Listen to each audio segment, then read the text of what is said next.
Who are you going to be meeting with, President Zelensky? Well, I have a lot of meetings set up, yeah. Okay. And are you bringing anyone with you in the U.S. delegation to the funeral, like Secretary Rubio or a former president? We have a couple of people coming.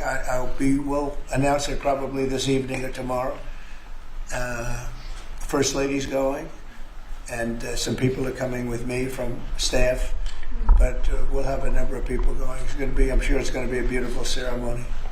So I had one on Ukraine, but I wanted to ask you one about veterans since they are here today, and thank you for your service and sacrifice. I wanted to ask you about the cuts that have been made, including with the VA. Can you assure that veterans like these men here, those that have been suffering from mental health issues or burn pits, for example, will be taken care of even with the cuts? In fact, they will tell you it's been better with me than any president in history. We had a 92% approval rating, which is unheard of, up 50 points from the previous administration in my first 4 years, and we're doing better now. And in fact, now they have something, the call-in doctor stuff, where it's really become, modernized and great, where you don't have to go and travel sometimes long distances to get to a clinic or get to the VA. And I just heard this morning, I was listening to Doug Collins, who's the secretary, who was being interviewed, and the numbers are incredible. The approval ratings are the highest I've never heard numbers like this. It's better than the first 4 years. So no, there's no group of people more important than the people in this room. And I'm not talking about the media.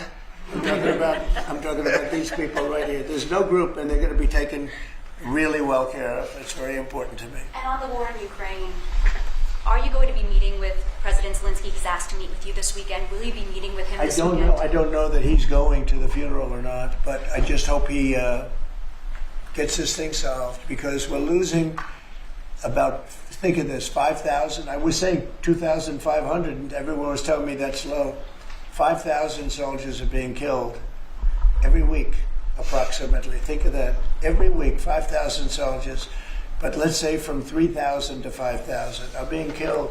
They're Russian and Ukrainian. They're not Americans, but they're Russian, but they're people.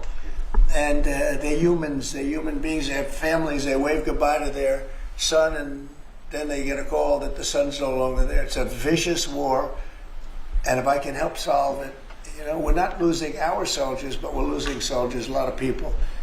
And if I can solve it because of a certain ability, that would be great. And if it doesn't happen, I will say that I think Russia is ready. And a lot of people said Russia wanted to go for the whole thing.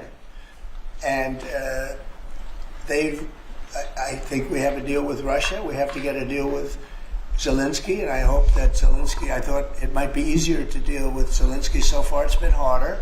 But that's okay. It's all right. Have you had But I think we have a deal with both. I hope they do it, because I'm looking to save. And we spend a lot of money, but this is about a lot of humanity. This is the worst.